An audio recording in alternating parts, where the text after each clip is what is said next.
ഈ വാർത്താ ദിനത്തിലെ പ്രധാന റിപ്പോർട്ടുകളുമായി വാർത്താമഴ ആരംഭിക്കുന്നു. ഞാൻ എസ് വിജയകുമാർ. താരസംഘടനയിൽ കൂട്ടരാജി.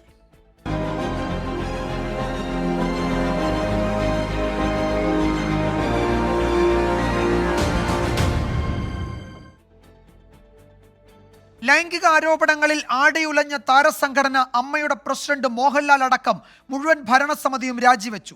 നേതൃത്വത്തിൽ താൻ ഇരുന്നപ്പോൾ ഉണ്ടായ വിവാദങ്ങൾ മനസ്സ് വേദനിപ്പിച്ചെന്ന എക്സിക്യൂട്ടീവ് യോഗത്തിൽ വികാരാധീനനായി മോഹൻലാൽ പറഞ്ഞു. പുതിയ ഭാരവാഹികളെ തിരഞ്ഞെടുക്കും വരെ നിലവിലെ നേതൃത്വം താൽക്കാലിക ഭരണ സംവിധാനമായി തുടരും. എന്നാൽ ഹേമ കമ്മിറ്റി റിപ്പോർട്ടിന്മേലും പിന്നീടുണ്ടായ ആരോപണങ്ങളിലും കൂടുതൽ വിശദീകരണത്തിന് തുനിയാതെ വാർത്താക്കുറിപ്പിറക്കി രാജി അറിയിക്കുകയായിരുന്നു അമ്മ എക്സിക്യൂട്ടീവ്. കാണാം ഇന്നത്തെ ലീഡ് സ്റ്റോറി.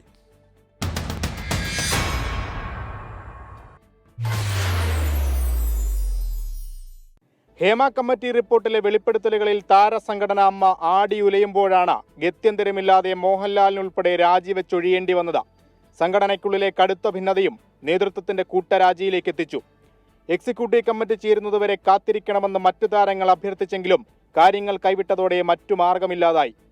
ഓൺലൈനിൽ ചേർന്ന അടിയന്തര എക്സിക്യൂട്ടീവ് യോഗത്തിൽ മോഹൻലാൽ വികാരാധീനനായി. 17-അംഗ ഭരണസമിതിയിൽ കൂട്ടരാജി. ഇക്കാര്യത്തിലും ഭിന്നാഭിപ്രായം ഉയർന്നു. ജഗദീഷും ജയൻ ചേർത്തലയും എതിരഭിപ്രായം ഉന്നയിച്ചെങ്കിലും ഒടുവിൽ വഴങ്ങുകയായിരുന്നു. രാജിപ്രഖ്യാപനം വാർത്താക്കുറിപ്പിൽ ഒതുക്കണമെന്നായിരുന്നു ഒരുമിച്ചുള്ള തീരുമാനം. ആരോപണങ്ങളിൽ വിശദീകരണം നൽകേണ്ടി വരുമെന്ന ആശങ്കയിലാണ് വാർത്താ സമ്മേളനം ഒഴിവാക്കിയത്. ഒളിച്ചോട്ടമല്ലെന്ന എക്സിക്യൂട്ടീവ് അംഗം ജോയി മാത്യു. പൊതുവെ നമ്മളെ രാജ്യത്ത് ഒരു ഭരണസമിതിയിൽ കേന്ദ്രത്തിൽ ഉള്ള ആൾക്കാർ എന്തെങ്കിലും ഒരു ആരോപണം നേരിട്ടാൽ, പ്രത്യേകിച്ച് ലൈംഗിക ആരോപണം, സ്ത്രീകൾക്ക് നേരെയുള്ള അതിക്രമമൊക്കെ ആരോപിക്കപ്പെട്ടാൽ അവർ രാജിവെച്ചതോടെ തീരുന്നത്. പക്ഷേ ഇത് ഞങ്ങൾ വേറൊരു മാതൃകയൊക്കെയാണ്. ഭരണസമിതി മൊത്തം ഈ ഒരു ധാർമ്മിക പ്രശ്നത്തിന്റെ പേരിൽ രാജിവെക്കണം. അമ്മയെ നവീകരിക്കാനും ശക്തിപ്പെടുത്താനും കെൽപ്പുള്ള പുതിയ നേതൃത്വം ഉണ്ടാവട്ടെ എന്ന വാർത്താക്കുറിപ്പിൽ മോഹൻലാൽ കുറിച്ചു. 2 മാസത്തിന് ശേഷം നടക്കുന്ന തെരഞ്ഞെടുപ്പിൽ യുവനിര നേതൃസ്ഥാനത്തേക്ക് വരണമെന്നാണ് പൊതുവികാരം. പൃഥ്വിരാജ്, കുഞ്ചാക്കോ ബോബൻ, ടൊവിനോ തോമസ് അടക്കമുള്ളവരെ മത്സരിപ്പിക്കാനും നീക്കം നടക്കുന്നുണ്ട്. 3 പതിറ്റാണ്ടിനിടയിലെ ഏറ്റവും വലിയ പ്രതിസന്ധി കാലഘട്ടത്തിലൂടെയാണ് കഴിഞ്ഞ ദിവസങ്ങളിൽ അമ്മ കടന്നുപോയത്. അപ്പോഴും താരങ്ങൾക്കെതിരായ ലൈംഗികാരോപണങ്ങളിൽ സംഘടനയ്ക്ക് മറുപടിയില്ല. പുതിയ ഭരണസമിതിയിൽ തലമുറ മാറ്റം ഉണ്ടാകുമോ എന്നതാണ് ഇനി ശ്രദ്ധേയം. കൊച്ചിയിൽ നിന്ന് അശ്വിൻ പാലാഴി, 24. രൂപീകരണത്തിന്റെ 30-ാം വർഷത്തിൽ ഇന്നേ വരെ ഇല്ലാത്ത കൊടുങ്കാറ്റിൽ താരസംഘടന ആടിയുലയുകയാണ്. സ്വന്തം അംഗം ആക്രമിക്കപ്പെട്ട വിഷയത്തിലടക്കം നീതിയോ നിലപാടോ ഇല്ലാതെ അമ്മ നേതൃത്വത്തിലെ സൂപ്പർ സ്റ്റാറുകൾ മൗനം പൂണ്ടിരുന്നു. സിനിമയിലെ വനിതകൾ സംഘടിച്ചതും അമ്മ നേതൃത്വം നിരന്തരം ചോദ്യം ചെയ്യപ്പെട്ടതും തുടങ്ങിയതും ഒടുവിൽ സംഘടനയുടെ അടിത്തറയിളക്കി. തിലകന്റെ കനപ്പെട്ട ശബ്ദം ഉയർന്ന കാലത്താകും താരസംഘടന അമ്മയൊന്ന് വിറച്ചത്. തിലകനെ പുകച്ചു പുറത്താക്കിയപ്പോൾ നേതൃത്വത്തെ വെല്ലാൻ പോന്ന ശബ്ദങ്ങൾ ദുർബലവുമായിരുന്നു. താരാധിപത്യത്തെ ആരും ചോദ്യം ചെയ്യില്ലെന്ന ആത്മവിശ്വാസം സംഘടനയുടെ തലപ്പത്ത് കണക്കിലേറെയുമായിരുന്നു. 2017-ൽ കൊച്ചി നഗരത്തിൽ നടി ആക്രമിക്കപ്പെടും വരെ ചോദ്യം ചെയ്യപ്പെടാത്ത ആധിപത്യം. സഹപ്രവർത്തക അതിക്രൂരമായി പീഡനം നേരിട്ടപ്പോൾ ഇതേ സംഘടനയിലെ മറ്റൊരു താരം പ്രതിസ്ഥാനത്ത് വന്നപ്പോൾ സംഘടന നിലപാടില്ലാതെ നിന്നു. അത് ചോദ്യം ചെയ്തപ്പോൾ ഇരുവരും അമ്മയുടെ മക്കളാണെന്ന് പറഞ്ഞ് ആക്രോശിക്കുകയായിരുന്നു മുകേഷും ഗണേഷ് കുമാറും. എല്ലാം കണ്ട് മമ്മൂട്ടിയും മോഹൻലാലും കണ്ടില്ലെന്ന് നടിച്ചു. ആക്രമിക്കപ്പെട്ട നടിക്കൊപ്പം ദിലീപിന് വേണ്ടി പ്രാർത്ഥിക്കുന്നുവെന്ന വിചിത്ര നിലപാട് പരസ്യമായി പ്രഖ്യാപിച്ചു അന്ന് മോഹൻലാൽ. താരങ്ങളെന്ന അച്ചുതണ്ടിന് ചുറ്റും കറങ്ങുന്ന മലയാള സിനിമയുടെ ഗതിമാറ്റമായിരുന്നു അക്കാലത്ത് രൂപം കൊണ്ട വനിതാ കൂട്ടായ്മയായ WCC-യുടെ നിരന്തര പോരാട്ടങ്ങളുടെ ഫലമായിരുന്നു ഹേമ കമ്മിറ്റി. 4 വർഷത്തിനു ശേഷം കമ്മിറ്റി പുറത്തുവിട്ട റിപ്പോർട്ടിൽ ആടിയുലഞ്ഞത് അമ്മയുടെ നേതൃത്വമായിരുന്നു. സംഘടനയ്ക്കുള്ളിൽ നിന്ന് ഇങ്ങനെ വിമർശനവും സമ്മർദ്ദവുമേറിയ മറ്റൊരു കാലമുണ്ടായിട്ടുമില്ല. എങ്ങനെ ബാധിക്കണമോ അങ്ങനെ തന്നെ ബാധിക്കണം. ഇത് ആരോപണങ്ങളുണ്ടെങ്കിൽ പഴുതടച്ചുള്ള അന്വേഷണങ്ങൾ ഉണ്ടാകണം. അന്വേഷണത്തൊടുവിൽ കുറ്റകൃത്യങ്ങൾ തെളിയിക്കപ്പെട്ടാൽ മാതൃകാപരമായ ശിക്ഷാ നടപടികൾ ഉണ്ടാകണം. അന്ന് നടി ആക്രമിക്കപ്പെട്ടപ്പോൾ നിസ്സംഗതയോടെ നിന്നു അമ്മയുടെ നേതൃത്വം. ഇപ്പോൾ നിസ്സഹായരുമാണ്. പുതിയ നേതൃത്വം അമ്മയെ നവീകരിക്കുകയും ശക്തിപ്പെടുത്തുകയും ചെയ്യട്ടെ എന്ന രാജി അറിയിച്ചുള്ള കുറിപ്പ് ചോദ്യം ചെയ്തവരോടുള്ള മറുപടിയാണോ? ഒരു കാര്യമുണ്ട്, 3 പതിറ്റാണ്ട് കാലത്തെ അമ്മയുടെ ചരിത്രത്തിൽ ഒരു സൂപ്പർ സ്റ്റാറിന്റെ നേതൃത്വത്തിലുള്ള ഭരണസമിതി പടിയിറങ്ങിപ്പോകുന്നത് ഇതാദ്യം. News desk 24. അമ്മയുടെ പ്രതിസന്ധി ഘട്ടത്തിൽ ഒളിച്ചോടിയ പ്രസിഡന്റ് എന്ന് മോഹൻലാൽ അറിയപ്പെടുമെന്ന് അന്തരിച്ച നടൻ തിലകന്റെ മകൾ സോണിയ തിലകൻ. അമ്മ എക്സിക്യൂട്ടീവ് കമ്മിറ്റിയുടെ രാജി സ്വാഗതം ചെയ്യുകയാണെന്ന് നടി ഉഷ ഹസീന പ്രതികരിച്ചു. നേതൃനിരയിലേക്ക് സ്ത്രീകൾ വരണമെന്ന് നടി ഗായത്രി വർഷ പറഞ്ഞു. കൂട്ടരാജിയുടെ ആവശ്യമില്ലെന്നും ആരോപണ വിധേയർ മാത്രം പുറത്തുപോയാൽ മതിയെന്നുമാണ് ഷമ്മി തിലകന്റെ പ്രതികരണം. സ്ത്രീകളെല്ലാം കൂടി ഒരുമിച്ചപ്പോൾ, അതായത് പെണ്ണൊരുമ്പെട്ടാൽ ബ്രഹ്മണ്യം തടക്കാനാവില്ല എന്നൊരു അവസ്ഥയിലാണ് ഇപ്പൊ ഇതെല്ലാം സംഭവിച്ചിരിക്കുന്നത്. എന്തായാലും അതൊരു പുതിയ ശുദ്ധികലശത്തിന് കാരണമാവുന്നതിൽ സന്തോഷമുണ്ട്. കൃത്യമായിട്ടും ഏത് തൊഴിലിടമാണോ, ഏത് പ്രവർത്തന രംഗമാണോ ആ രംഗത്തിന് ഉപയുക്തമാകുന്ന രീതിയിലേക്ക് അതിനെ വളർത്താൻ കഴിയുന്നില്ലെങ്കിൽ എത്ര കാലം നമ്മളത് പിടിച്ചു കൊണ്ടുപോയാലും അത് ഓട്ടോമാറ്റിക്കായിട്ട് ഇല്ലാതാവും. ഇനി വരുന്ന ഭരണസമിതിയെങ്കിലും, അമ്മ സംഘടനയിൽ വരുന്ന ഭരണസമിതിയെങ്കിലും ഞങ്ങളുടെ ആവശ്യങ്ങൾ ഇത്തരത്തിലുള്ള അംഗങ്ങളെ കൂട്ടിക്കൊണ്ട് ഞങ്ങളെ കേൾക്കുന്ന സ്ത്രീകൾക്ക് സുരക്ഷിതമായ ഒരിടം, എന്തെങ്കിലും പ്രശ്നമുണ്ടെങ്കിൽ പോലും ഞങ്ങൾക്ക് വേണ്ടി സംസാരിക്കുന്ന ആൾക്കാരെയും ഉൾക്കൊള്ളിച്ചുകൊണ്ടുള്ള ഒരു ഭരണസമിതി വരണം. എനിക്ക് തോന്നുന്നത് അതൊരിടത്തിയേട്ടായി പോയി. കാര്യം ആവശ്യമില്ലാത്തൊരു പരിപാടിയായിപ്പോയി. എല്ലാവരും കൂടെ രാജിവെക്കേണ്ട കാര്യമില്ലായിരുന്നു. ആരോപിതരായിട്ടുള്ള ആൾക്കാർ മാത്രം രാജിവെച്ചാൽ മതിയായിരുന്നു. ഒരു അനിശ്ചിതത്വം ഉണ്ടായില്ലേ അംഗങ്ങളില്. അമ്മ ഭരണസമിതിയിലെ കൂട്ടരാജിക്ക് പിന്നാലെ പ്രതികരണവുമായി WCC. മാറ്റങ്ങൾക്കായി ഒന്നിച്ചു നിൽക്കാമെന്ന് ഫേസ്ബുക്ക് പോസ്റ്റ്. നീതിയുടെയും അഭിമാനത്തിന്റെയും ഭാവി രൂപപ്പെടുത്തുക നമ്മുടെ കടമയാണ്. നമുക്കൊരു പുതുവിപ്ലവം സൃഷ്ടിക്കാമെന്നും കുറിപ്പിൽ പറയുന്നു. താരസംഘടനയിലെ കൂട്ടരാജിയിലേക്ക് നയിച്ചത് അമ്മയ്ക്കുള്ളിൽ ഉടലെടുത്ത കടുത്ത ഭിന്നതയാണ്. സിദ്ദിഖിന് പിന്നാലെ കൂടുതൽ അംഗങ്ങളിലേക്ക് ആരോപണം നീണ്ടത് പ്രതിസന്ധി ഇരട്ടിയാക്കി. ജഗദീഷ് ഉൾപ്പെടെയുള്ളവർ നേതൃത്വത്തിനെതിരെ പരസ്യമായി രംഗത്തെത്തിയതും എക്സിക്യൂട്ടീവ് ചേരാൻ വൈകിയതും വിവാദത്തിന് ആക്കം കൂട്ടി. അമ്മ ഭാരവാഹികളെ വിമർശിക്കാൻ ജഗദീഷിന് അവകാശമില്ലെന്നും ജഗദീഷിൻ്റേത് ക്യാമറ അറ്റൻഷൻ മാത്രമെന്നും നടൻ അനൂപ് ചന്ദ്രൻ കുറ്റപ്പെടുത്തി. ഇതിനൊക്കെ മറുപടി പറയേണ്ട ഒരാള് ശ്രീമാൻ ജഗദീഷ് അവറുകളാണ്. കാര്യം അദ്ദേഹമാണ് അസോസിയേഷൻ്റെ ഇലക്ഷൻ്റെ തലേ ദിവസം ശ്രീമാൻ പത്മശ്രീ മോഹൻലാൽ അവറുകളെ പ്രസിഡന്റ് അദ്ദേഹത്തെ നിർത്തിക്കൊണ്ട് ഞങ്ങളാണ് ഒഫീഷ്യൽ പാനൽ, അനൂപ് ചന്ദ്രനും ജയനും കുക്കു പരമേശ്വരനും ഒക്കെ അടങ്ങുന്ന, അങ്ങനെ വാക്കാൽ പറഞ്ഞില്ലെങ്കിൽ തന്നെ അങ്ങനെയുള്ളവരെല്ലാവരും റിബലാണ്, ഞങ്ങളാണ് മോഹൻലാലിന് ഇഷ്ടപ്പെട്ടവർ, ഞങ്ങളാണ് മോഹൻലാലിൻ്റെ കൂടെ നിൽക്കുന്നവർ, മോഹൻലാൽ എന്ന് പറയുന്ന മനുഷ്യൻ്റെ പാനൽ ഞങ്ങളെയാണ് അദ്ദേഹം ഏറ്റവും കൂടുതൽ സ്നേഹിക്കുന്നത്, ബഹുമാനിക്കുന്നതെന്ന് ഓരോ ആൾക്കാരെ നിർത്തിക്കൊണ്ട് അദ്ദേഹം പറഞ്ഞു. അന്ന് ലാലേട്ടൻ അവിടെ നിന്നുകൊടുത്തു, നിശബ്ദനായി അദ്ദേഹം നിന്നുകൊടുത്തു. അതിൻ്റെയൊക്കെ പരിണിത ഫലമാണ് ഈ കാണുന്നത്. അമ്മ ഭരണസമിതിയിലെ കൂട്ടരാജിക്ക് പിന്നാലെ പ്രതികരണവുമായി മന്ത്രി KB ഗണേഷ് കുമാറും രംഗത്തെത്തി. താരസംഘടനയായ അമ്മയെ തകർത്ത ദിവസമാണ് ഇന്ന്. സംഘടന നശിച്ചു കാണണമെന്ന് ആഗ്രഹിച്ചവർക്ക് സന്തോഷിക്കാം. ഞാൻ ഉൾപ്പെടെയുള്ളവർ കയ്യിൽ നിന്ന് കാശെടുത്താണ് ഈ സംഘടന പടുത്തുയർത്തിയത്. ഏറെ ഹൃദയവേദന തോന്നിയ നിമിഷമെന്നും ഗണേഷ് കുമാർ പറഞ്ഞു. അമ്മ എന്ന മഹത്തായ പ്രസ്ഥാനം ഇന്ന് നശിച്ച ദിവസമാണ്. എനിക്ക് വ്യക്തിപരമായ വേദനയുണ്ട്. കാരണം ഞാൻ ഇവിടുന്ന് തിരുവനന്തപുരത്ത് നിന്ന്, അന്ന് അമ്മയുടെ മെമ്പർഷിപ്പ് ഒന്നും എടുക്കാൻ തയ്യാറല്ല, ഞാൻ ഇവിടുന്ന് തിരുവനന്തപുരത്ത് നിന്ന് മണിയമ്പുഴ രാജു ഞാനും കൂടി എൻ്റെ കാറിൽ സ്വന്തം പൈസയ്ക്ക് പെട്രോൾ അടിച്ച് എറണാകുളത്ത് പോയി BTH താമസിച്ചു, കോഴിക്കോട് പോയി മഹാറാണിയിൽ താമസിച്ചു. എല്ലാവരുടെയും മാമുപ്പയെ അടക്കം ഇവിടെ എല്ലാം ഇന്നസെൻ്റ് അടക്കമുള്ള വീട്ടിൽ ചെന്ന് അവരെ മെമ്പർഷിപ്പിൽ എടുത്തോളൂ. അത് നശിപ്പിക്കണമെന്ന് കുറേ ആളുകൾ കുറേ നാളായിട്ട് ആഗ്രഹിക്കുന്നു. ഇന്ന് ആഗ്രഹം സാധിച്ച് അവർ സന്തോഷിക്കുന്ന ദിവസമാണ്. വ്യക്തിപരമായി ഈ ഒരു ചെറിയ സദസ്സിൽ ഞാൻ പറഞ്ഞത് എൻ്റെ മനസ്സിൽ ഹൃദയവേദന ഉണ്ടായ ദിവസമാണ്. അശ്വിൻ പാലാഴി വിവരങ്ങൾ നൽകും കൊച്ചിയിൽ നിന്ന്. അശ്വിൻ, ഈ താരസംഘടനയുടെ യോഗത്തിൽ, ഓൺലൈൻ എക്സിക്യൂട്ടീവ് യോഗത്തിൽ അങ്ങനെ പൊടുന്നനവെ എല്ലാവരും രാജിവെച്ച് അങ്ങ് ഒഴിയാനുള്ള തീരുമാനത്തിലേക്ക് എത്തിയത് അതിനുള്ളിൽ ഉണ്ടായ രൂക്ഷമായ ഭിന്നത തന്നെയാണെന്നത് ഇപ്പോൾ പകൽ പോലെ വ്യക്തമാകുന്നു. പലരും സ്വകാര്യ സംഭാഷണങ്ങളിൽ അത് വിശദീകരിക്കുകയും ചെയ്യുന്നുണ്ട്. അപ്പോൾ ജഗദീഷിനു പിന്നിൽ ഒരു വിഭാഗം അണിനിരക്കുന്നത് കഴിഞ്ഞ ദിവസങ്ങളിൽ കണ്ടതാണ്. യുവാക്കളും വനിതാ താരങ്ങളുമൊക്കെ അതിൽ ഉൾപ്പെടും. യുവാക്കളുടേതായ ഒരു കൂട്ടായ്മ രൂപപ്പെട്ടു വരുന്നതിൻ്റെ സൂചനകളും കഴിഞ്ഞ ദിവസങ്ങളിൽ കണ്ടു. പൃഥ്വിരാജിനെ മുന്നിൽ നിർത്തി ചില നീക്കങ്ങൾ നടന്നത് അനൗപചാരികമായാണെങ്കിലും അതിൻ്റെ വിവരങ്ങളൊക്കെ പുറത്തു വരുന്നുണ്ട്. അപ്പോൾ കേവലം ധാർമ്മിക ഉത്തരവാദിത്തം ഏറ്റെടുത്ത് എല്ലാവരും രാജിവെക്കുന്നു എന്നതിനപ്പുറത്തേക്ക് രാജിവെച്ചില്ലെങ്കിൽ വലിയ ഭിന്നതയിലേക്ക്, അതൊക്കെ മറനീക്കി പുറത്തു വരുന്ന സമ്പൂർണ്ണ തകർച്ചയിലേക്ക് പോകുമായിരുന്നു എന്നൊരു ഘട്ടം ആ സംഘടന മുന്നിൽ കണ്ടിരുന്നു എന്നത് വസ്തുതയാണല്ലേ?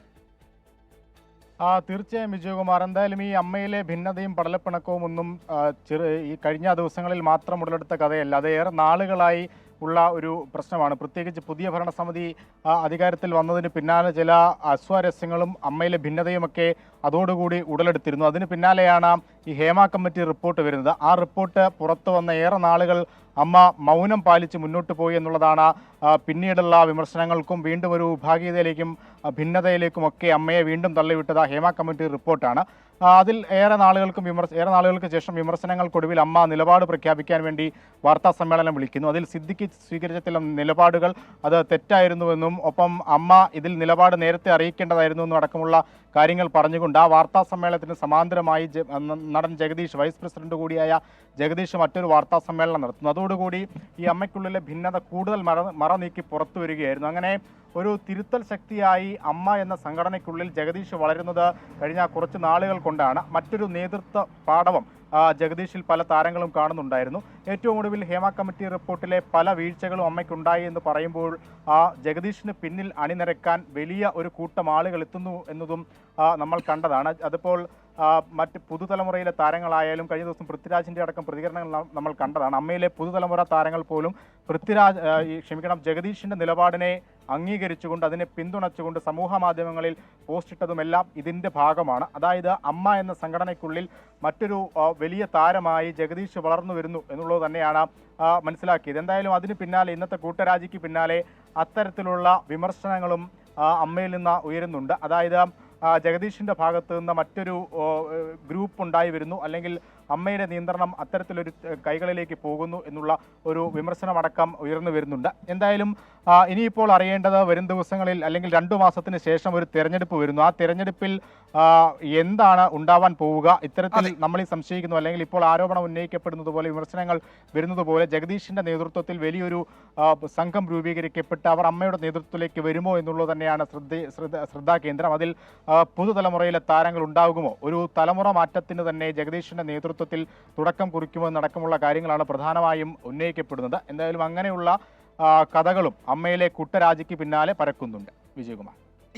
സംഘടനയിലെ അംഗങ്ങളുടെ വാട്സാപ്പ് ഗ്രൂപ്പിൽ നിന്നുള്ള പല വിവരങ്ങളും ഇതിനോടകം പുറത്തു വന്നിട്ടുണ്ട്. അശ്വിൻ സൂചിപ്പിച്ച പല സംഗതികളും അതിൽ ഉണ്ടാവുകയും ചെയ്തിട്ടുണ്ട്. വെറുതെ അങ്ങ് രാജിവെച്ചതല്ല, രാജിയിലേക്ക് കാര്യങ്ങൾ എത്തിയതാണ്. അല്ലെങ്കിൽ ആ സംഘടനയ്ക്കകത്തെ തന്നെ സമ്മർദ്ദങ്ങളും സാമൂഹ്യ സമ്മർദ്ദവും ഒക്കെ ആ രാജിയിലേക്ക് എത്തിച്ചതാണ് എന്നതാണ് ഏറ്റവും ഒടുവിലും ലഭ്യമാകുന്ന വിവരങ്ങൾ. അശ്വിൻ പാലാഴിയാണ് വിവരങ്ങൾ നൽകിയത് കൊച്ചിയിൽ നിന്ന്. മറ്റൊരു പ്രധാന റിപ്പോർട്ട് ഇപ്പോൾ വരുന്നത് നടൻ സിദ്ദിഖിനെതിരെ യുവനടി പോലീസിൽ പരാതി നൽകി എന്നതാണ്. ഇമെയിൽ മുഖേന DGPക്കാണ് പരാതി നൽകിയത്. സിദ്ദിഖ് ലൈംഗികമായി പീഡിപ്പിച്ചു എന്നാണ് പരാതി. അജീഷ് ജയകുമാർ വിവരങ്ങൾ നൽകും തിരുവനന്തപുരത്ത് നിന്ന്. അജീഷ്, നേരത്തെ മാധ്യമങ്ങളോട് അഭിനേത്രി കാര്യങ്ങൾ വിശദീകരിച്ചു. അതിനിടയിൽ എന്താണ് ഒരു സിദ്ദിഖ് ചില പരാതിയുമായി DGPയെ സമീപിക്കുന്നു. ഇപ്പോൾ അവർ തന്നെ അവരനുഭവിച്ച ദുരിത കഥയുടെ വിവരങ്ങളുമായി പോലീസിനെ സമീപിച്ചിരിക്കുകയാണ്. ഈ പരാതി അപ്പോൾ ഈ പ്രത്യേക സംഘത്തിന് കൈമാറും എന്ന് കരുതാം അല്ലേ? വിജയകുമാർ, ഈ പരാതി DGPക്കാണ് ഇമെയിൽ മുഖേന അയച്ചത്. ഈ പരാതി DGP ഈ പ്രത്യേക അന്വേഷണ സംഘത്തിന് കൈമാറും. പ്രത്യേക അന്വേഷണ സംഘമാകും ഇതിൽ ഇനി തുടർ നടപടികൾ എടുക്കുക. ഇനി ഈ നടിയെ വിളിച്ച് മൊഴിയെടുക്കും. അതിനെ തുടർന്നുള്ള നടപടികൾ ഈ പ്രത്യേക അന്വേഷണ സംഘം സ്വീകരിക്കും. നേരത്തെ ഈ പരാതി നിയമ നടപടികളുമായി മുന്നോട്ട് പോകേണ്ട എന്നൊരു നിലയായിരുന്നു ഈ യുവ നടി ഉണ്ടായിരുന്നത്. പക്ഷേ സിദ്ദിഖ് നിയമ നടപടി യുവതി അജണ്ടയുടെ പുറത്ത് ഗൂഢാലോചന നടത്തിയാണ് തനിക്കെതിരെ വ്യാജ ആരോപണം ഉന്നയിക്കുന്നത് എന്ന് DGPക്ക് പരാതി നൽകിയിരുന്നു. ഈ പരാതിയും പ്രത്യേക അന്വേഷണ സംഘത്തിന് DGP കൈമാറിയിരുന്നു. ഇതിനെ തുടർന്നാണ് യുവതി നിയമോപദേശം വിദഗ്ധരുമായി ആലോചിച്ച ശേഷം ഇപ്പോൾ സിദ്ദിഖിനെതിരെ പരാതി നൽകിയിരിക്കുന്നത്. 2016 ഒരു സിനിമയുടെ ഡിസ്കഷനുമായി ബന്ധപ്പെട്ട് തിരുവനന്തപുരത്തെ മസ്കറ്റ് ഹോട്ടലിൽ വിളിച്ചു വരുത്തി ലൈംഗികമായി പീഡിപ്പിച്ചു എന്നാണ് ആരോപിക്കുന്നത്. എന്തായാലും ഈ കേസും ഇപ്പോൾ DGP പ്രത്യേക അന്വേഷണ സംഘത്തിന് കൈമാറിയിട്ടുണ്ട്. ഈ ഹേമ കമ്മിറ്റി റിപ്പോർട്ട് പുറത്തു വന്നതിന് ശേഷമാണ് യുവതി 24-ലൂടെ തനിക്കുണ്ടായ അനുഭവം വെളിപ്പെടുത്തിയത്. 2016 നടന്ന സംഭവമാണെങ്കിലും 2018 യുവതി ഫേസ്ബുക്കിലൂടെയും തനിക്കുണ്ടായ അനുഭവം പുറത്ത് പറഞ്ഞിരുന്നു. പക്ഷേ അന്ന് ലൈംഗിക പീഡനത്തെ കുറിച്ച് പറഞ്ഞിരുന്നില്ല. അതിനുശേഷം 2021 ഒരു ഓൺലൈൻ മാധ്യമത്തിനോട് സംസാരിച്ചിരുന്നു. പക്ഷെ അതൊന്നും വലിയ ചർച്ചയായിരുന്നില്ല. പക്ഷേ ഈ ഹേമ കമ്മിറ്റി റിപ്പോർട്ട് പുറത്ത് വന്നതിന് ശേഷമാണ് തന്റെ ഈ അനുഭവം മാധ്യമങ്ങളോട് പറഞ്ഞപ്പോൾ അത് വലിയ ചർച്ചയാവുകയും നടൻ സിദ്ദിഖിനെതിരെ വലിയ വിമർശനവും ഉയർന്നത്. എന്തായാലും ഈ മറ്റു നടന്മാർക്കെതിരെ ഈ സ്ത്രീത്വത അപമാനിക്കൽ അല്ലെങ്കിൽ ലൈംഗിക പീഡന ശ്രമം അടക്കമുള്ള ആരോപണമായിരുന്നു ഉണ്ടായിരുന്നത്. പക്ഷേ സിദ്ദിഖിനെതിരെ പീഡിപ്പിച്ചു എന്നായിരുന്നു യുവനടി പരാതി നൽകിയത്. എന്തായാലും ഈ പരാതിയും DGP പ്രത്യേക അന്വേഷണ സംഘത്തിന് കൈമാറും. കഴിഞ്ഞ ദിവസമടക്കം ഈ ഉദ്യോഗസ്ഥർ ഈ യുവനടിയെ ഫോണിൽ വിളിച്ച് സംസാരിച്ചിരുന്നു. അതിന്റെ അടിസ്ഥാനത്തിൽ കൂടിയാണ് ഇപ്പോൾ പരാതി നൽകിയിരിക്കുന്നത്. ജസ്റ്റിസ് ഹേമ കമ്മിറ്റി റിപ്പോർട്ട് പുറത്തു വന്നതിന് പിന്നാലെയുണ്ടായ വെളിപ്പെടുത്തലുകളിലാണ് താരസംഘടന അമ്മയ്ക്ക് അടിതെറ്റിയത്. നീണ്ട മൗനവും നേതൃനിരയിലുള്ളവർ ആരോപണത്തിൽ കുടുങ്ങിയതും സംഘടനയ്ക്ക് തിരിച്ചടിയായി. ഒടുവിൽ എക്സിക്യൂട്ടീവ് അംഗങ്ങളുടെ കൂട്ടരാജി. സംഭവവികാസങ്ങളുടെ നാൾവഴിയിലേക്ക്. മലയാള സിനിമയെ അടിമുടി ഉലയ്ക്കാൻ പോന്ന ബോംബായിരുന്നു justice Hema committee report. Cinema മേഖലയിലെ ലൈംഗിക ചൂഷണത്തിന്റെയും സ്ത്രീവിരുദ്ധതയുടെയും ഉള്ളുപൊള്ളിക്കുന്ന വെളിപ്പെടുത്തലുകൾ. പ്രതികരിക്കാൻ അമ്മ നേതൃത്വം മടിച്ചു നിന്നു. സമ്മർദ്ദത്തിനും വിമർശനത്തിനും പിന്നാലെ നീണ്ട മൗനത്തെ ന്യായീകരിച്ച് ജനറൽ സെക്രട്ടറി സിദ്ദിഖും ആ മൗനത്തിന് ക്ഷമ ചോദിച്ച് വൈസ് പ്രസിഡന്റ് ജഗദീഷും മാധ്യമങ്ങൾക്ക് മുന്നിൽ. സംഘടനയിലെ ഭിന്നത മറനീക്കി. കാസ്റ്റിംഗ് കൗച്ച് നടന്നിട്ടുണ്ടോ ഇല്ലെന്നുള്ള വ്യക്തമായി പറയാൻ കഴിയാത്തത് ഞങ്ങൾക്ക് അത്തരം അനുഭവങ്ങൾ ആരെങ്കിലും നേരിട്ട് റിപ്പോർട്ട് ചെയ്തെങ്കിൽ മാത്രമാണ് നമുക്ക് ഇന്ന ആൾക്കുണ്ടായി, ഇന്ന സ്ഥലത്തു നിന്നുണ്ടായി, അങ്ങനെ ഇടപെടാൻ ചിലപ്പോൾ നമുക്ക് പറ്റുമായിരിക്കും. അതല്ലാതെ ഇത് നേരത്തെ പറഞ്ഞ പോലെ പറയാൻ ഭയപ്പെടുന്നു എന്നൊക്കെ പറയുമ്പോൾ പിന്നെ നമുക്കത് അന്വേഷിച്ച് കണ്ടുപിടിക്കാനുള്ള ഒരു ചുമതല ഏറ്റെടുക്കാൻ സാധിക്കാത്തതുകൊണ്ടാണ്. ഹേമ കമ്മിറ്റി ഒരു കാര്യം ഇങ്ങനെയൊക്കെ നടന്നിട്ടുണ്ട്, നടിമാർക്ക് ഇന്ന രീതിയിൽ പരാതിയുണ്ട്, ഇതേപോലെ വാതിൽ മുട്ടിയിട്ടുണ്ട് എന്ന് പറയുമ്പോൾ എവിടെ വാതിൽ മുട്ടി എന്ന് നമ്മൾ ചോദിക്കേണ്ട കാര്യമില്ല. വാതിൽ മുട്ടി എന്ന് ഒരു ആർട്ടിസ്റ്റ് പറഞ്ഞിട്ടുണ്ടെങ്കിൽ അതിനെക്കുറിച്ച് അന്വേഷിക്കണം. ആ കുട്ടിയുടെ പരാതി നമ്മൾ പരിഹരിക്കണം. ഇതേപോലുള്ള ഇത് ഒറ്റപ്പെട്ട സംഭവമാണെന്ന് പറഞ്ഞ് ഒഴിഞ്ഞു മാറുന്നത് ശരിയല്ല എന്നാണ് എന്റെ പക്ഷം. സിദ്ദിഖിനെതിരായ പീഡന ആരോപണം അമ്മയ്ക്കുമേൽ കൊടുങ്കാറ്റായി ആഞ്ഞുവീശി. സിദ്ദിഖ് ജനറൽ സെക്രട്ടറി സ്ഥാനം രാജിവെച്ചു. ഞാനതിന്റെ ധാർമ്മിക ഉത്തരവാദിത്വം ഏറ്റെടുത്തിട്ട് ഞാൻ സ്വമേധയാ രാജി രാവിലെ മോഹൻലാലിനെ അറിയിച്ചിട്ടുണ്ട്. ഇപ്പൊ തൽക്കാലം അത്ര മാത്രമേ പറയുന്നുള്ളൂ. സിദ്ദിഖിന് പകരക്കാരനായി കണ്ട ജോയിന്റ് സെക്രട്ടറി ബാബുരാജിനെതിരെയും ലൈംഗികാരോപണം. എന്നിട്ടും എക്സിക്യൂട്ടീവ് യോഗം നീണ്ടുപോകുന്നതിൽ അംഗങ്ങൾ അതൃപ്തി അറിയിച്ചു. വിമർശിച്ചും ചോദ്യം ചെയ്തും കൂടുതൽ താരങ്ങൾ എത്തിയതോടെ പ്രസിഡന്റ് മോഹൻലാൽ ഉൾപ്പെടെ പ്രതിരോധത്തിലായി. ആരോപണങ്ങൾ ഉണ്ടെങ്കിൽ പഴുതടച്ചുള്ള അന്വേഷണങ്ങൾ ഉണ്ടാകണം. അന്വേഷണത്തൊടുവിൽ കുറ്റകൃത്യങ്ങൾ തെളിയിക്കപ്പെട്ടാൽ മാതൃകാപരമായ ശിക്ഷാ നടപടികൾ ഉണ്ടാകണം. അങ്ങനെ തന്നെ ഇതിനൊരു അവസാനം ഉണ്ടാകാൻ സാധിക്കുകയുള്ളൂ. ഇതോടെയാണ് അടിയന്തര എക്സിക്യൂട്ടീവ് വിളിച്ചു ചേർത്തത്. രൂപീകരണ നാൾ തൊട്ട് ഇന്നേ വരെയുള്ള അമ്മയുടെ ചരിത്രത്തിലെ ഏറ്റവും പ്രതിസന്ധി ഘട്ടം. ഒടുവിൽ ഗത്യന്തരമില്ലാതെ മോഹൻലാൽ ഉൾപ്പെടെ അമ്മയുടെ ഭാരവാഹികളുടെ കൂട്ടരാജി. Research desk 24. ലൈംഗിക ആരോപണങ്ങൾക്ക് പിന്നാലെ നടനും MLA-യുമായ മുകേഷ് സ്വന്തം തട്ടകത്തിലും ഒറ്റപ്പെടുന്നു. മുകേഷിന് രാജി ആവശ്യപ്പെട്ട് CPI ദേശീയ നേതാവ് ആനി രാജ രംഗത്തെത്തി. ഇന്ന് ചേർന്ന CPIM കൊല്ലം ജില്ലാ സെക്രട്ടേറിയറ്റിൽ മുകേഷിനെതിരെ രൂക്ഷ വിമർശനമുയർന്നു. പരാതി ഉന്നയിച്ചവരുടെ വ്യക്തിത്വം ചോദ്യം ചെയ്തായിരുന്നു ആരോപണങ്ങൾക്ക് മുകേഷിന്റെ മറുപടി. LDF നേതാക്കൾ മൗനം തുടരുന്നതിനിടെയാണ് മുകേഷിന്റെ രാജി ആവശ്യപ്പെട്ട് CPI ദേശീയ നേതാവ് ആനി രാജ രംഗത്തെത്തിയത്. മുകേഷ് MLA സ്ഥാനം രാജിവെക്കണമെന്നും ഇക്കാര്യത്തിൽ സംസ്ഥാന സർക്കാർ മുൻകൈയെടുക്കണമെന്നും ആനി രാജ പറഞ്ഞു. ഈ MLA പദവിയിലിരിക്കുന്ന മുകേഷിനെ അദ്ദേഹം ആ സ്ഥാനത്തു നിന്നും മാറി നിൽക്കണം. അദ്ദേഹം ആ സ്ഥാനം രാജിവെച്ചുകൊണ്ട് അദ്ദേഹം അത് സ്വമേധയാ ചെയ്യുന്നില്ല എങ്കിൽ സംസ്ഥാന സർക്കാർ അക്കാര്യം ഉറപ്പുവരുത്തണം. CPIM കൊല്ലം ജില്ലാ സെക്രട്ടേറിയറ്റിൽ മുകേഷിനെതിരെ രൂക്ഷ വിമർശനമുയർന്നു. മുകേഷിനെ പൂർണ്ണമായി കൈയൊഴിയുന്ന നിലപാടായിരുന്നു സെക്രട്ടേറിയറ്റ് അംഗങ്ങളുടേത്. ആരോപണങ്ങൾ പാർട്ടിക്ക് നാണക്കേടുണ്ടാക്കിയെന്ന് അംഗങ്ങൾ ചൂണ്ടിക്കാട്ടി. നിയമപരമായി പരിരക്ഷ ലഭിക്കേണ്ട ഓരോ വ്യക്തിക്കും ജനപ്രതിനിധികൾക്കും അതിൻ്റെതായിട്ടുള്ള പരിരക്ഷ ലഭിക്കും. എല്ലാ കാര്യങ്ങളെ സംബന്ധിച്ചിടത്തോളം സമഗ്രമായ അന്വേഷണം നടത്തി കാര്യങ്ങൾ പുറത്തു. മുകേഷിനെതിരെ വിയോജിപ്പ് പരസ്യമാക്കുന്നതായിരുന്നു CPIM കേന്ദ്ര കമ്മിറ്റി അംഗം PK ശ്രീമതിയുടെ പ്രതികരണം. അന്വേഷണം നേരിടുമ്പോൾ MLA എന്ന സംരക്ഷണം മുകേഷിന് ഗുണകരമാകില്ലെന്ന ധ്വനിയുണ്ട് ഈ പ്രതികരണത്തിന്. ജനപ്രതിനിധിയല്ല, മന്ത്രിയല്ല, ഗവർണറല്ല, വേറെ അതിലും മുകളിൽ ആരെങ്കിലും ആയാലും അവർ ഇവരോട് ഉത്തരം പറയാൻ ബാധ്യസ്ഥമാണ്. അന്വേഷണത്തെ സ്വാഗതം ചെയ്യുന്നുവെന്ന് മുകേഷ് പ്രതികരിച്ചു. എന്നാൽ പരാതി ഉന്നയിച്ചവരുടെ അന്തസ്സ് പ്രസ്താവനയിലുടനീളം മുകേഷ് ചോദ്യം ചെയ്തു. അവസരം ചോദിച്ചു വന്ന് കിട്ടാത്തവരുടെ ഭീഷണിയായാണ് പരാതിയെ മുകേഷ് വിശേഷിപ്പിച്ചത്. ചിലർ പണം ആവശ്യപ്പെട്ട് വാട്സാപ്പ് സന്ദേശം അയച്ചെന്നും അതിന് വഴങ്ങാത്തതാണ് പരാതിക്ക് കാരണമെന്നും മുകേഷ് പറഞ്ഞു. പുരോഗമന കലാസാഹിത്യ സംഘവും സിനിമാ മേഖലയിലെ സഹപ്രവർത്തകരും തള്ളിപ്പറഞ്ഞ മുകേഷിന് CPIM എത്ര നാൾ സംരക്ഷണ വലയം തീർക്കുമെന്നാണ് ചോദ്യം. News desk 24. നടിയെ ആക്രമിച്ച കേസിൽ നടൻ ദിലീപിനെതിരെ സുപ്രീം കോടതിയിൽ നിലപാട് സ്വീകരിച്ച് പൾസർ സുനി. വിചാരണ വൈകിപ്പിക്കാൻ ദിലീപ് ശ്രമിക്കുന്നു എന്ന് ഒന്നാം പ്രതി പൾസർ സുനി കോടതിയെ അറിയിച്ചു. വിചാരണയുടെ വിശദാംശങ്ങൾ അറിയിക്കാൻ സർക്കാരിന് സുപ്രീം കോടതി നിർദ്ദേശം നൽകി.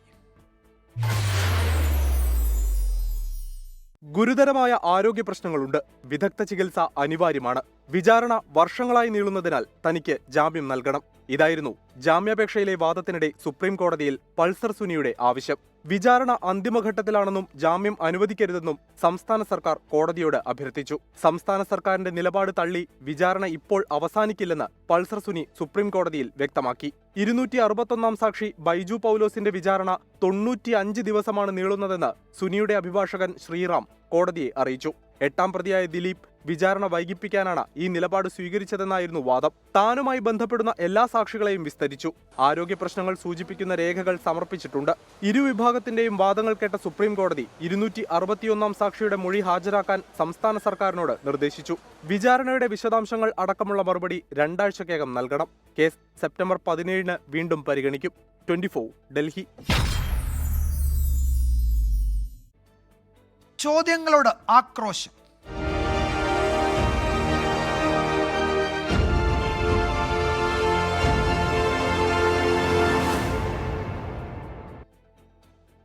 BJP നേതൃത്വത്തെ വെട്ടിലാക്കി മുകേഷ് MLAക്ക് പിന്തുണയുമായി കേന്ദ്രമന്ത്രി സുരേഷ് ഗോപി.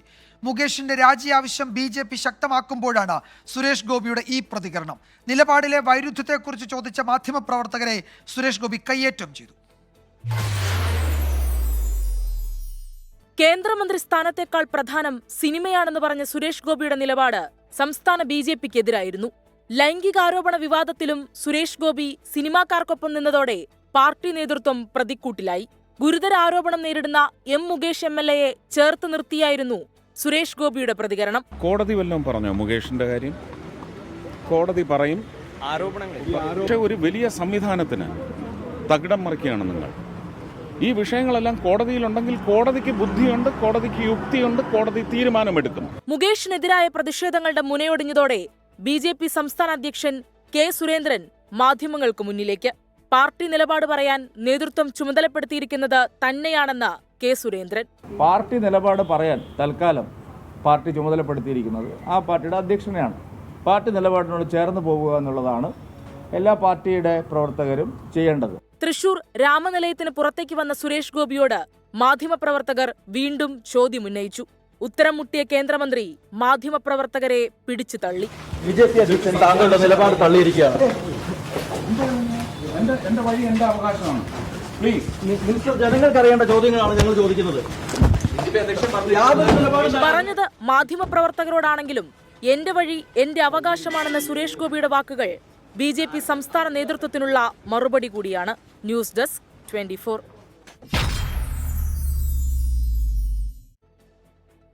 ചോദ്യം ചോദിച്ച മാധ്യമപ്രവർത്തകർക്ക് നേരെ കയ്യേറ്റ ശ്രമം നടത്തിയ കേന്ദ്രമന്ത്രി സുരേഷ് ഗോപി മാപ്പ് പറയണമെന്ന് കേരള പത്രപ്രവർത്തക യൂണിയൻ. മന്ത്രിയുടെ മര്യാദ വിട്ട പെരുമാറ്റത്തെ യൂണിയൻ അപലപിച്ചു. ലോകത്ത് എവിടെയും ഒരു പരിഷ്കൃത സമൂഹവും അംഗീകരിക്കുന്ന നടപടിയല്ലിത്. ഇഷ്ടമല്ലാത്ത ചോദ്യം ചോദിക്കുന്ന മാധ്യമപ്രവർത്തകരെ കായികമായി നേരിട്ട് കളയാമെന്ന ചിന്തയാണ് സുരേഷ് ഗോപിക്കെന്ന് KUWJ കുറ്റപ്പെടുത്തി. സുരേഷ് ഗോപി മാധ്യമപ്രവർത്തകരെ പിടിച്ചു തള്ളേണ്ട ആവശ്യമുണ്ടായിരുന്നില്ലെന്ന് BJP നേതാവ് MT രമേശും പ്രതികരിച്ചു. അല്ല, അതിപ്പോൾ സുരേഷ് ഗോപി അദ്ദേഹത്തിൻ്റെ വ്യക്തിപരമായിട്ടുള്ള അഭിപ്രായം പറഞ്ഞായിരിക്കും. അദ്ദേഹം ഒരു സിനിമാ പ്രവർത്തകൻ കൂടിയാണല്ലോ, അതിൻ്റെ അടിസ്ഥാനത്തിൽ പറഞ്ഞതായിരിക്കാം. പക്ഷേ പാർട്ടി നിലപാട് പാർട്ടി പ്രസിഡന്റ് പറഞ്ഞിട്ടുണ്ട്. പാർട്ടി നിലപാട് പാർട്ടി പ്രസിഡന്റ് പറയുന്നതാണ്. അതാണ് അവസാനത്തെ നിലപാട്. അല്ല, നിങ്ങൾക്ക് അദ്ദേഹത്തിൻ്റെ മുഖത്ത് മൈക്ക് ചൂണ്ടാൻ സ്വാതന്ത്ര്യമുള്ളത് കൊണ്ടാണല്ലോ ഈ വിഷയമൊക്കെ ഉള്ളത്. ആ സ്വാതന്ത്ര്യം സുരേഷ് ഗോപി തരുന്നുണ്ടല്ലോ. നിങ്ങൾ മുഖ്യമന്ത്രിക്കെതിരായിട്ട് ഇങ്ങനെ മൈക്ക് ചൂണ്ടുമില്ലല്ലോ. മുഖ്യമന്ത്രിയുടെ 7 അയലത്ത് പോലും എടുക്കാൻ സാധിക്കില്ലല്ലോ. അപ്പോൾ മാധ്യമപ്രവർത്തകന്മാർ അങ്ങോട്ട് സ്വാതന്ത്ര്യം കാണിക്കുമ്പോൾ തിരിച്ച് സ്വാതന്ത്ര്യം ഇങ്ങോട്ട് കുറച്ച് മാറി നിൽക്കണം എന്നൊക്കെ പറയാനുള്ള സ്വാതന്ത്ര്യം അദ്ദേഹത്തിന് ഉണ്ടാകും. അതൊക്കെ വ്യക്തിപരമാണ്. അതൊക്കെ നമ്മളൊരു വലിയ വിഷയമായിട്ട് എടുക്കേണ്ടതില്ല. ഞാനത് കണ്ടിട്ടില്ല, വിഷ്വൽ കണ്ടിട്ടില്ല. അങ്ങനെ പിടിച്ചു തള്ളേണ്ട ആവശ്യമൊന്നുമില്ല. പക്ഷേ മാധ്യമപ്രവർത്തകന്മാരോട് സൗഹൃദപരമായിട്ട് ഇടപെടുന്നൊരു വ്യക്തിയാണല്ലോ സുരേഷ് ഗോപി. സിനിമാ മേഖലയിലെ ലൈംഗിക ചൂഷണ പരാതികൾ വനിതാ IPS ഉദ്യോഗസ്ഥരുടെ പ്രത്യേക സംഘം മേഖല തിരിച്ചന്വേഷിക്കും. പരാതി ലഭിച്ചാൽ ഉടൻ കേസെടുക്കണമെന്നും അന്വേഷണം വേഗത്തിൽ പൂർത്തിയാക്കാനും ഉദ്യോഗസ്ഥർക്ക് DGP നിർദ്ദേശം നൽകി. അതിനിടെ ആരോപണം ഉന്നയിച്ച് കൂടുതൽ വനിതകൾ പരാതിയുമായി പ്രത്യേക സംഘത്തിന് മുന്നിലെത്തി. പ്രധാനപ്പെട്ട എല്ലാ കേസുകളും മുതിർന്ന വനിതാ ഓഫീസർമാരുടെ നേതൃത്വത്തിലുള്ള സംഘം അന്വേഷിക്കും. അന്വേഷണ സംഘത്തിൽ കൂടുതൽ വനിതാ ഓഫീസർമാരെയും ഉൾപ്പെടുത്തി. ഓരോ വനിതാ IPS ഉദ്യോഗസ്ഥരുടെ കീഴിലും പ്രത്യേക സംഘങ്ങൾ ഉണ്ടാകും. സംഘാംഗങ്ങളെ ഉദ്യോഗസ്ഥർ തീരുമാനിക്കും. ഓരോ വനിതാ ഉദ്യോഗസ്ഥർക്കും ഉന്നത ഉദ്യോഗസ്ഥരുടെ അനുമതിയോടെ ടീം വിപുലപ്പെടുത്താം. ഇതുമായി ബന്ധപ്പെട്ട് ലോക്കൽ പോലീസ് രജിസ്റ്റർ ചെയ്യുന്ന എല്ലാ കേസുകളും പ്രത്യേക അന്വേഷണ സംഘത്തിന് കൈമാറാൻ നിർദ്ദേശം നൽകി. ആരോപണവുമായി രംഗത്ത് വരുന്നവരുടെ എല്ലാം മൊഴി SIT രേഖപ്പെടുത്തും. മൊഴിയിൽ ഉറച്ചുനിന്ന് കേസെടുക്കാൻ സ്ത്രീകൾക്ക് താൽപ്പര്യമുണ്ടെങ്കിൽ ഉടൻ കേസെടുക്കണം. മൊഴി, സാക്ഷിമൊഴികൾ, സാഹചര്യ തെളിവുകൾ എന്നിവ സൂക്ഷ്മമായി പരിശോധിക്കണം. കോടതിയിൽ നിന്നും അന്വേഷണ സംഘത്തിന് തിരിച്ചടി ലഭിക്കാത്ത വിധം അന്വേഷണം മുന്നോട്ട് പോകണമെന്നും വേഗത്തിൽ പൂർത്തിയാക്കണമെന്നും DGP നിർദ്ദേശം നൽകി. പ്രത്യേക അന്വേഷണ സംഘത്തിലെ ഓഫീസർമാരെ കൂടാതെ മറ്റ് മുതിർന്ന IPS ഓഫീസർമാരും യോഗത്തിൽ പങ്കെടുത്തു. അതിനിടെ നടൻ ബാബുരാജിനും സംവിധായകരായ VA ശ്രീകുമാർ മേനോനും VK പ്രകാശിനുമെതിരെ ആരോപണമുന്നയിച്ചവർ പ്രത്യേക സംഘത്തിന് പരാതി നൽകിയിട്ടുണ്ട്. മുകേഷ് ഉൾപ്പെടെ 7 പേർക്കെതിരെയും പരാതി നൽകി. 7 പേർക്കും എതിരായിട്ടുള്ള പരാതി ഞാൻ അയച്ചു കഴിഞ്ഞു. അവിടെ നിന്ന് 7 അംഗ സംഘത്തിൽ നിന്ന് IPS ഓഫീസർ എന്നെ വിളിച്ചിരുന്നു. അവർ തന്ന ഇമെയിൽ IDയിൽ ഒന്ന് DIGക്കും മാഡത്തിനും ഞാൻ ഇപ്പോൾ തന്നെ അയച്ചു കഴിഞ്ഞു, കംപ്ലൈൻറ്റ് അയച്ചു കഴിഞ്ഞു. സ്ത്രീത്വത്തെ അപമാനിച്ചതിന് കേസെടുത്ത രഞ്ജിത്തിനെ അന്വേഷണ സംഘം ഉടൻ ചോദ്യം ചെയ്യും. മുൻകൂർ ജാമ്യം ലഭിച്ചാൽ അറസ്റ്റ് രേഖപ്പെടുത്തി വിട്ടയക്കും. 24 തിരുവനന്തപുരം. കന്നഡ സൂപ്പർ താരം ദർശനെ ബെള്ളാരി സെൻട്രൽ ജയിലിലേക്ക് മാറ്റും നടപടി. പരപ്പന അഗ്രഹാര ജയിലിൽ നിന്ന് ദർശൻ വീഡിയോ കോൾ വിളിക്കുന്ന ദൃശ്യങ്ങൾ പുറത്തു വന്നതിന് പിന്നാലെ കണ്ണൂർ കണിച്ചാറിലെ മധ്യവയസ്കന്റെ മരണം കൊലപാതകമെന്ന് കണ്ടെത്തൽ. ചാണപ്പാറയിലെ പാനിക്കുളം ബാബുവാണ് മരിച്ചത്. പെൻഷൻ ഫണ്ട് തട്ടിപ്പിൽ കോട്ടയം നഗരസഭയിൽ വീണ്ടും സസ്പെൻഷൻ. നഗരസഭാ സെക്രട്ടറിയുടെ PA ആണ് സസ്പെൻഡ് ചെയ്തത്. കൊട്ടാരക്കരയിൽ പോക്സോ കേസ് പ്രതിക്ക് 47 വർഷം കഠിന തടവും 30,000 രൂപ പിഴയും. നെല്ലിമുക്ക് സ്വദേശി ശ്രീകാന്തിനെയാണ് കൊട്ടാരക്കര ഫാസ്റ്റ് ട്രാക്ക് സ്പെഷ്യൽ കോടതി ശിക്ഷിച്ചത്. മാധ്യമപ്രവർത്തനം തടഞ്ഞാൽ കേന്ദ്രമന്ത്രി സുരേഷ് ഗോപിയെ വഴിയിൽ തടയുമെന്ന് AIYF. സുരേഷ് ഗോപിയുടെ നടപടി ഭരണഘടനാ ലംഘനമെന്നും വിമർശനം. സിറോ മലബാർ സഭയുടെ സ്ഥിരം സിനഡ് അംഗങ്ങളെ തെരഞ്ഞെടുത്തു. കാക്കനാട്ടെ സഭാ ആസ്ഥാനത്ത് മെത്രാൻ സിനഡ് സമ്മേളനത്തിലായിരുന്നു തെരഞ്ഞെടുപ്പ്. വയനാട്ടിലെ മുണ്ടക്കൈ ചൂരൽമല ഉരുൾപൊട്ടൽ ദുരന്തം പ്രധാന ചർച്ചയാകാതെ പ്രധാനമന്ത്രി മുഖ്യമന്ത്രി കൂടിക്കാഴ്ച. പുനരധിവാസം സംബന്ധിച്ച വിശദമായ നിവേദനം കൂടിക്കാഴ്ചയിൽ മുഖ്യമന്ത്രി പ്രധാനമന്ത്രിക്ക് കൈമാറിയില്ല. പ്രധാനമന്ത്രിയുടെ ഔദ്യോഗിക വസതിയിലായിരുന്നു ഇരുവരും തമ്മിലുള്ള കൂടിക്കാഴ്ച. അരമണിക്കൂറോളം നീണ്ട കൂടിക്കാഴ്ചയിൽ വയനാട് പ്രാഥമിക ചർച്ചകളിൽ മാത്രം ഒതുങ്ങി. വിശദമായ നിവേദനം മുഖ്യമന്ത്രി പിണറായി വിജയൻ കൈമാറിയില്ല. സന്ദർശനത്തിൽ കേരളത്തിന്റെ ഉപഹാരം പ്രധാനമന്ത്രിക്ക് കൈമാറി. വീണ്ടും അധികാരത്തിലെത്തിയ നരേന്ദ്രമോദിയെ മുഖ്യമന്ത്രി അഭിനന്ദിച്ചു. വയനാട് സന്ദർശിച്ച പ്രധാനമന്ത്രി സ്ഥിതിഗതികൾ വിലയിരുത്തി വിശദമായ നിവേദനം സമർപ്പിക്കാൻ കേരളത്തോട് ആവശ്യപ്പെട്ടിരുന്നു. ഇതിന് പിന്നാലെയായിരുന്നു മുഖ്യമന്ത്രിയുടെ സന്ദർശനം. വയനാട് പുനരധിവാസ പാക്കേജിനായി 2000 കോടി രൂപയുടെ സഹായമാണ് കേരളം പ്രതീക്ഷിക്കുന്നത്. വയനാട് ഉരുൾപൊട്ടലിനെ ദേശീയ ദുരന്തമായി പ്രഖ്യാപിച്ച് കേന്ദ്രം കൂടുതൽ സഹായം അനുവദിക്കണമെന്ന് പ്രതിപക്ഷം ഉൾപ്പെടെ ആവശ്യപ്പെട്ടിരുന്നു. ന്യൂമോണിയ ബാധയെ തുടർന്ന് എയിംസിൽ ചികിത്സയിൽ കഴിയുന്ന CPIM ജനറൽ സെക്രട്ടറി സീതാറാം യെച്ചൂരിയെയും മുഖ്യമന്ത്രി സന്ദർശിച്ചു. 24 ഡൽഹി.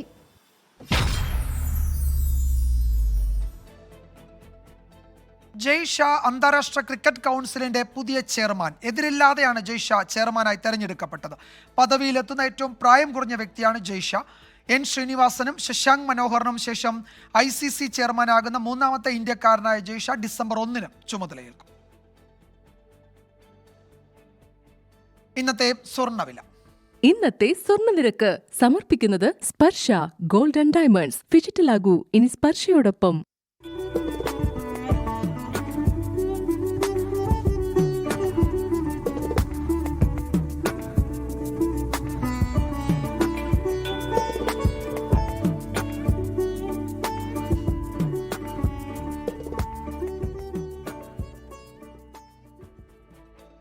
വാർത്താമഴ അവസാനിക്കുന്നു.